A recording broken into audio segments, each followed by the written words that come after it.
Stell dir vor, du könntest Muskeln aufbauen, Fett verlieren, klarer denken und dein Risiko für Herzkrankheiten deutlich senken, mit nur einer Änderung in deinem Alltag. Aber hier kommt der Schock. Die meisten von uns sabotieren diesen Schlüssel jeden Tag, ohne es zu merken.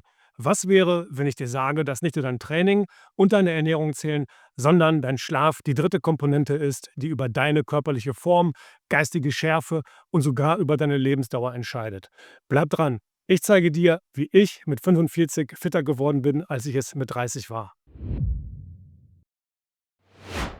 Willkommen zurück auf meinem Kanal. Ich bin der Arthur. Ich helfe dir, ein stärkeres, gesünderes Leben zu führen, ohne komplizierten Quatsch und ohne leere Versprechen. Heute reden wir über etwas, das wir alle tun, aber kaum jemand richtig macht. Schlafen. Ich zeige dir, wie du deinen Schlaf optimierst, um fitter, fokussierter und einfach besser drauf zu sein. Was ich hier erzähle, habe ich selbst durchgezogen. Ich bin 45 Jahre alt, bin in der Form meines Lebens mit Sixpack und mehr Energie als mit 30. Später verrate ich dir einen simplen Trick, der meine Einschlafzeit halbiert hat und dein Leben verändern könnte. In dem Video decken wir 6 Bereiche ab. 1. Warum Schlaf deinen Körper und Kopf auf ein neues Level bringt. 2. Wie du dein Schlafzimmer zur Oase machst. 3. Die richtige Atmung und Position für besseren Schlaf. 4.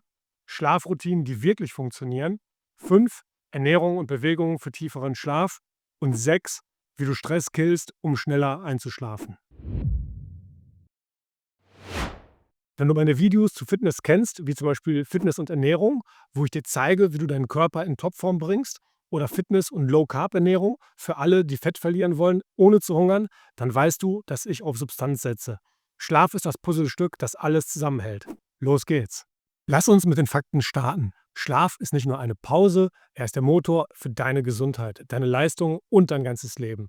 Eine Studie von Professor Francesco Cappuccio aus 2010 zeigt, wer regelmäßig unter 6 Stunden schläft, hat ein deutlich höheres Risiko, früher zu sterben. Klingt hart, ist aber wahr. Eine kleine Anmerkung, alle in diesem Video erwähnten Studien findest du unten in der Videobeschreibung, damit du meine Aussagen auch validieren kannst.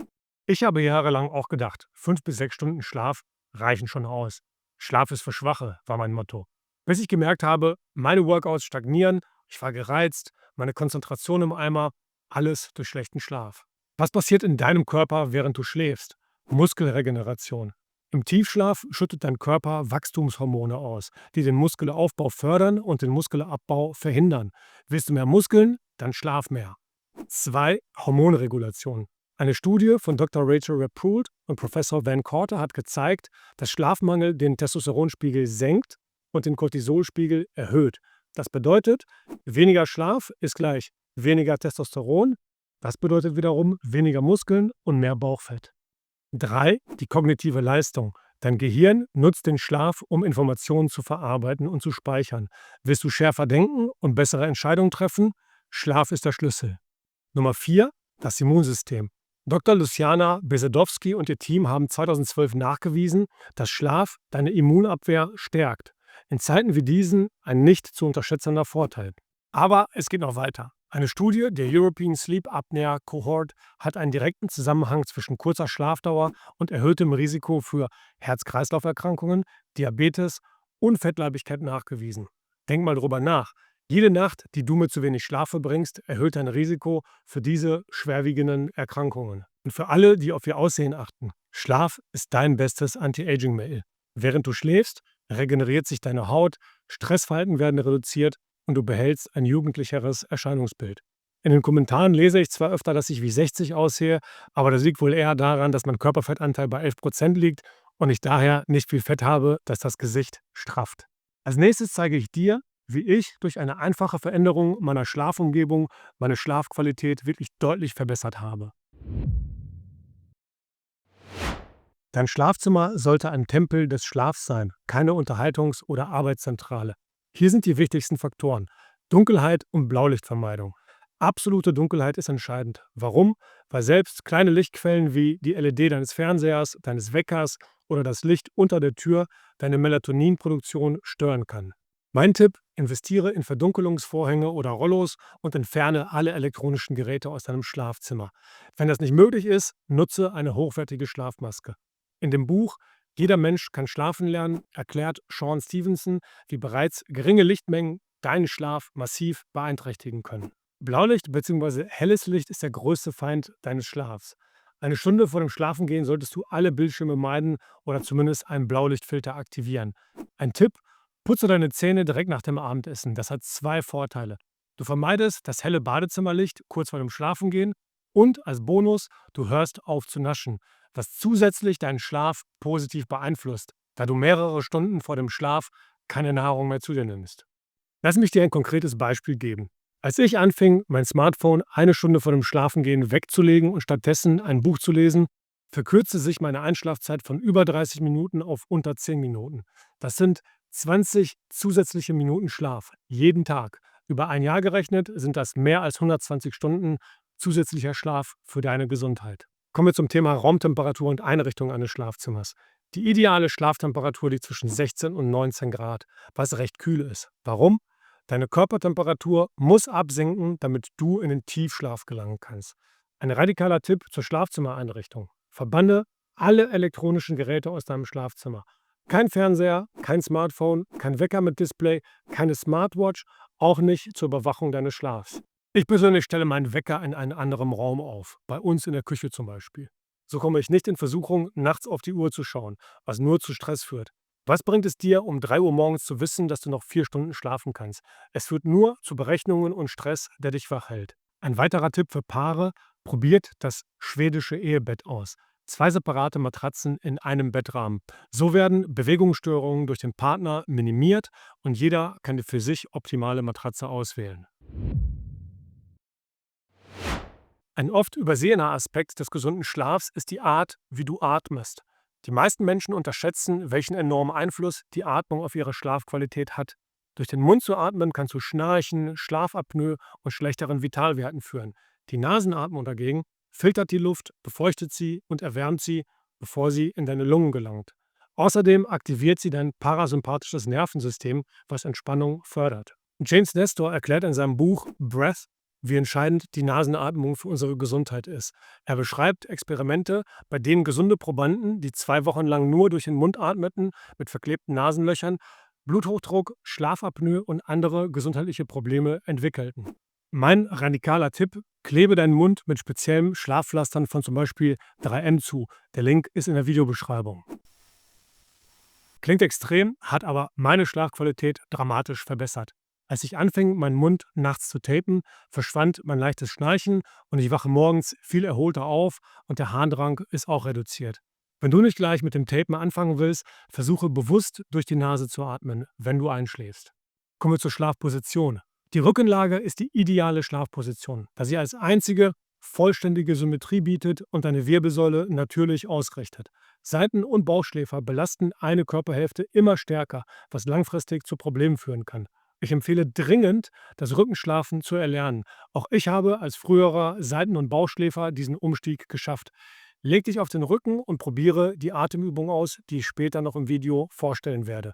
Diese Kombination wird dir helfen, leichter in der Rückenlage einzuschlafen und gleichzeitig deine Schlafqualität zu verbessern.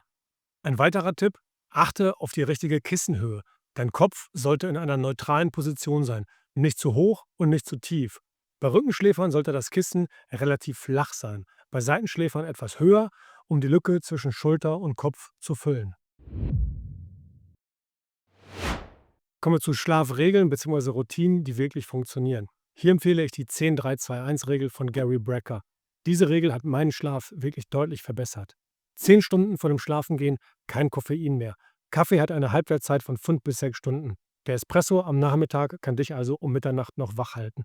Ich dachte auch immer, dass es nicht meinen Schlaf beeinflusst, muss aber feststellen, dass ich besser schlafe, wenn ich 10 Stunden vor dem Schlafengehen keinen Kaffee mehr trinke.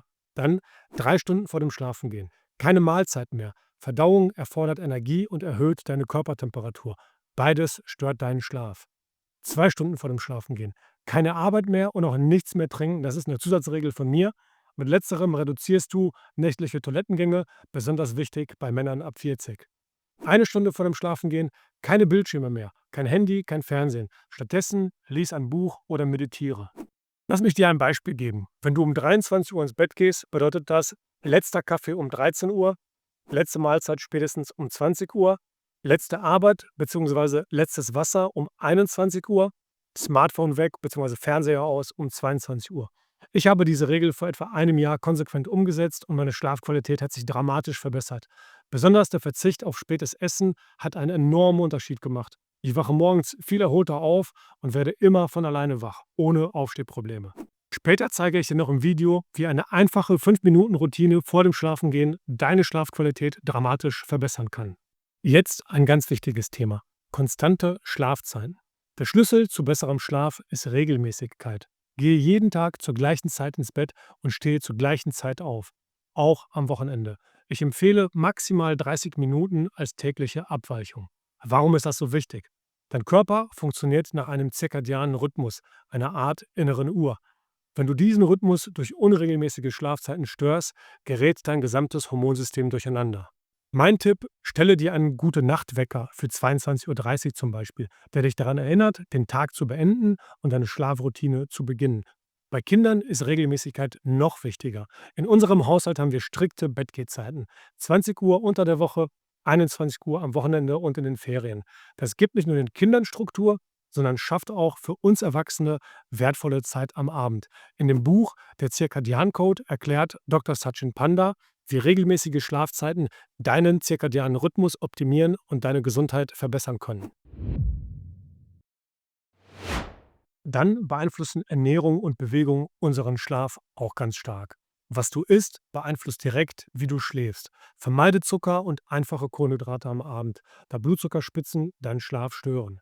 Mein Tipp: wenn du abends noch etwas essen musst, wähle proteinreiche Lebensmittel mit gesunden Fetten. Sie halten deinen Blutzucker stabil.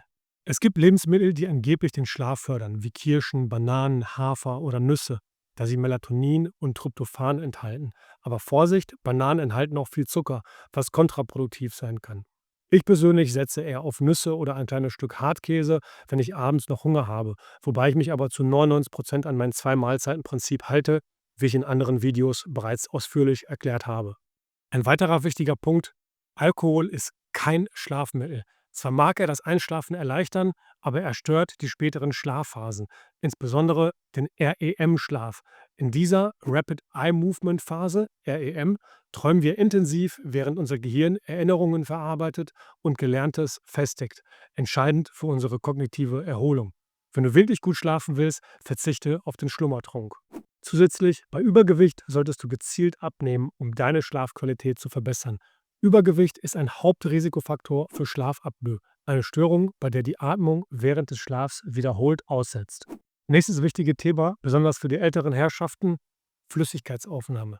Die richtige Flüssigkeitsaufnahme ist ein Balanceakt. Einerseits musst du gut mit Wasser versorgt sein, andererseits willst du nicht mitten in der Nacht zur Toilette müssen. Meine Empfehlung: trinke über den Tag verteilt ausreichend, aber nicht mehr als 3 Liter. Besonders Männer ab 40 sind anfällig für nächtlichen Harndrang. Ich spreche aus Erfahrung. Timing ist wirklich entscheidend. 2 Stunden vor dem Schlafengehen nichts mehr trinken und vor dem Zubettgehen immer noch mal urinieren gehen. Diese einfache Regel hat meine nächtlichen Toilettengänge von 2 bis 3 auf 0 reduziert. Einer der effektivsten Schlafhacks: gehe morgens für 5 bis 10 Minuten ins Tageslicht. Dies reguliert deinen zirkadianen Rhythmus, deine innere Uhr, und hilft dir, abends besser einzuschlafen. Konkret bedeutet das: nach dem Aufstehen kurz raus, um kontrolliert Sonnen- bzw. Tageslicht in die Augen zu bekommen. Du musst nicht direkt in die Sonne schauen. Es reicht, wenn das natürliche Licht in deine Augen fällt. Ein weiteres wichtiges Thema: Bewegung. Moderate Bewegung über den Tag verteilt fördert besseren Schlaf. Yoga, Spaziergänge oder leichtes Krafttraining können wirklich Wunder wirken. Aber Vorsicht: intensives Training sollte mindestens 2 bis 3 Stunden vor dem Schlafengehen beendet sein, da es deinen Körper hochfährt und das Einschlafen wirklich erschweren kann. Meine persönliche Routine: ich trainiere immer morgens und nie nach 18 Uhr. Abends mache ich höchstens einen entspannten Spaziergang oder leichte Dehnübungen. Stress ist einer der Hauptgründe für Schlafprobleme. Hier sind einige bewährte Methoden, um deinen Geist zu beruhigen und besser zu schlafen. Gedanken aufschreiben und Dankbarkeitsübungen. Hier ist die 5-Minuten-Routine, die ich versprochen habe. Gedanken aufschreiben. Nimm dir 5 Minuten vor dem Schlafengehen, um deine Gedanken aufzuschreiben. Was aufgeschrieben ist, ist aus dem Kopf und belastet dich nicht mehr während der Nacht. Besonders effektiv: schreibe 3 Dinge auf, für die du heute dankbar bist. Diese einfache Übung lenkt deinen Fokus auf das Positive und beruhigt deinen Geist. Dann gibt es Atemtechniken für besseren Schlaf. Hier ist die versprochene Atemtechnik, die deine Einschlafzeit halbieren kann. Die 4-7-8-Methode von Dr. Andrew Weil. 1. Atme 4 Sekunden lang durch die Nase ein. 2. Halte den Atem 7 Sekunden lang an. 3. Atme 8 Sekunden lang durch den Mund aus mit einem hörbaren Atemgeräusch. Wenn du im Mundzug lebst, so wie ich, kannst du natürlich auch durch die Nase ausatmen. Das funktioniert auch. 4. Wiederhole dies 4-mal oder mehr, bis du eingeschlafen bist. Diese Technik wirkt wie ein natürliches Beruhigungsmittel für dein Nervensystem. Ich wende diese Technik fast jeden Abend an und kann dir sagen, sie funktioniert wirklich. Besonders in stressigen Phasen hilft sie mir, innerhalb von Minuten einzuschlafen, statt stundenlang wach zu liegen. Darüber hinaus kann ein heißes Bad oder eine heiße Dusche am Abend entspannen und die Einschlafzeit verkürzen. Der Trick dabei: Wenn du aus dem heißen Wasser kommst, kühlt dein Körper ab und genau diese Temperaturabsenkung signalisiert deinem Gehirn, dass es Zeit zum Schlafen ist. Am besten auch nicht in allzu hellem Licht, sondern etwas im gedämmten Licht, damit dein Körper schon für den Schlaf vorbereitet wird. Wie viel Schlaf brauchst du wirklich? Die Wissenschaft ist eindeutig. Mindestens 7 Stunden pro Nacht. Ideal sind oft 7 bis 9 Stunden. Eine wegweisende Studie der American Academy of Sleep Medicine und der Sleep Research Society aus dem Jahr 2015 empfiehlt Erwachsenen, regelmäßig 7 oder mehr Stunden pro Nacht zu schlafen, um die optimale Gesundheit zu fördern. Dauerhaft unter 6 Stunden Schlaf ist laut Schlafforschung gesundheitsschädlich. Matthew Walker, einer der führenden Schlafforscher weltweit, sagt dazu im Joe Rogan Podcast ganz klar: Fast niemand kann dauerhaft ohne Leistungseinbußen auf nur 6 oder weniger Stunden Schlaf auskommen. Statistisch liegt der Anteil praktisch bei 0%. Aber sie selbst. Now, what about the people that say that they sleep, they go to bed, they sleep 5 hours, they wake up and they feel great? Yeah. Is that bullshit? We have the number of people who can survive on 6 hours of sleep or less without showing any impairment rounded to a whole number and expressed as a percent of the population is 0. Ein zentrales Konzept ist die Schlafeffizienz. Sie beschreibt, wie viel deiner Bettzeit du tatsächlich schlafend verbringst. Experten empfehlen einen Wert von mindestens 85%. Das bedeutet, bei 8 Stunden im Bett solltest du mindestens 6,8 Stunden wirklich schlafen. Mein Tipp: Plane 8 bis 8,5 Stunden Bettzeit ein, um sicherzustellen, dass du die gesundheitlich wichtigen 7 Stunden Schlaf erreichst. Liegst du jedoch häufig wach und deine Schlafeffizienz sinkt unter 85%, kann eine zeitlich begrenzte Schlafkomprimierung Wunder wirken. Dabei reduzierst du vorübergehend deine Bettzeit auf etwa 6,5 Stunden, was den natürlichen Schlafdruck erhöht und die Zeit des Wachliegens reduziert. Übrigens, vermeide Nickerchen tagsüber, da sie den Schlafdruck am Abend senken können. Wenn du unbedingt ein Nickerchen machen musst, halte es unter 20 Minuten und nicht nach 15 Uhr. Nun zu ein paar Schlafmythen. 5 Stunden Schlaf reichen mir völlig aus. Dieser Mythos ist wissenschaftlich widerlegt. Fast niemand verträgt dauerhaft so wenig Schlaf ohne negative Folgen. Wenn du glaubst, zu dieser Ausnahme zu gehören, täuschst du dich wahrscheinlich selbst. Studien zeigen ganz klar, dass Menschen, die chronisch zu wenig schlafen, ihre eigene kognitive Beeinträchtigung nicht mehr wahrnehmen können. Am Wochenende kann ich Schlaf nachholen. Auch das ist ein Irrglaube. Schlafdefizite lassen sich nicht vollständig kompensieren. Langfristige Nachteile bleiben. Konstanz ist der Schlüssel, nicht Kompensation. Alkohol hilft beim Einschlafen. Wie bereits erwähnt, zwar fördert Alkohol zunächst das Eindämmern, stört jedoch später die Schlafphasen, insbesondere den REM-Schlaf. Das Ergebnis ist ein oberflächlicher, nicht erholsamer Schlaf. Kommen wir zu Personalisierung und besonderen Situationen. Chronotypen verstehen. Jeder Mensch hat einen individuellen Schlafbedarf, 7 bis 9 Stunden und unterschiedliche Einschlaf- und Aufstehzeiten. Man unterscheidet zwischen Früh-, Mittel- und Spättypen. Evolutionär diente dies in der Gruppe dem nächtlichen Wacheschieben. Nicht alle schliefen zur gleichen Zeit, so war die Gruppe besser geschützt. Finde heraus, welcher Typ du bist und versuche, deinen Tagesablauf entsprechend anzupassen. Wenn du ein extremer Frühtyp bist, macht es keinen Sinn, dich zu zwingen, bis Mitternacht wach zu bleiben. Umgekehrt sollten Spättypen, wenn möglich, nicht um 5 Uhr morgens aufstehen müssen. Reisetätigkeit und Jetlag. Für alle, die viel reisen: Melatonin kann den Schlafrhythmus bei Zeitzonenwechsel unterstützen. Nimm es zur lokalen Schlafzeit am Zielort ein, um deinen Körper auf die neue Zeitzone einzustellen. Sei flexibel. Versuche nicht, Schlaf zu erzwingen. Wenn du nicht einschlafen kannst, steh kurz auf oder geh herum, bis du müde wirst. Bei wiederholtem Jetlag solltest du Schlaf als Priorität einplanen und gegebenenfalls deine berufliche Reiseroutine anpassen. Last but not least, mach deinen Schlaf zu einer Priorität. Chronischer Schlafmangel erhöht das Risiko für zahlreiche Erkrankungen wie Diabetes, Bluthochdruck, Herzprobleme und beeinträchtigt die Lebensqualität massiv. Besonders bei Schichtarbeit stelle dir ehrlich die Frage, rechtfertigt der zusätzliche Lohn wirklich das gesundheitliche Risiko? Kein Auto, keine Urlaubsreise und kein größeres Haus ist es wert, deine Gesundheit zu opfern. Viele Menschen haben mutige Karriereentscheidungen getroffen und berichten, dass sie mit weniger Geld, aber besserem Schlaf deutlich glücklicher leben. Deine Gesundheit ist ein wertvollstes Kapital. Sie lässt sich nicht zurückkaufen, wenn sie einmal verloren ist. Gute Schlafgewohnheiten sind kein Luxus, sondern ein unverzichtbarer Grundpfeiler deiner Gesundheit. Genauso wichtig wie Ernährung und Bewegung. Investiere in deinen Schlaf und du investierst indirekt in deine Lebensqualität und Zukunft. Fassen wir kurz zusammen, was wir gelernt haben. 1. Schlaf ist nicht optional, sondern fundamental für deine Gesundheit, Fitness und Leistungsfähigkeit. Ziel sind 7 bis 9 Stunden qualitativ hochwertiger Schlaf. 2. Optimiere deine Schlafumgebung. Dunkelheit, kühle Temperatur, etwa 18 Grad, keine elektronischen Geräte. 3. Achte auf deine Atemwege und Schlafposition. Fördere die Nasenatmung und versuche, auf dem Rücken zu schlafen. 4. Folge der 10-3-2-1-Regel von Gary Brecker und halte konstante Schlafzeiten ein, auch am Wochenende. 5. Ernährung, Bewegung und Flüssigkeitsaufnahme beeinflussen deinen Schlaf direkt. Vermeide spätes Essen, trinke nicht zu spät und nicht zu viel und bewege dich regelmäßig, aber nicht direkt vor dem Schlafengehen. 6. Nutze Stressmanagement-Techniken wie Gedanken aufschreiben, Dankbarkeitsübungen und Atemtechniken für besseren Schlaf. 7. Entlarve Schlafmythen und verstehe deinen individuellen Chronotyp. 8. Setze Schlaf als Priorität in deinem Leben. Es ist eine Investition in deine langfristige Gesundheit und Leistungsfähigkeit. Ich habe meinen Schlaf durch diese Methoden dramatisch verbessert und die beste Form meines Lebens erreicht. Mit 45 Jahren bin ich fitter, als ich es mit 30 war. Und Schlaf ist ein entscheidender Faktor dabei, wie Ernährung und Sport. Wenn dir dieses Video geholfen hat, lass gerne einen Daumen da und abonniere den Kanal. Teile das Video auch gerne mit jemandem, der unter Schlafmangel leidet.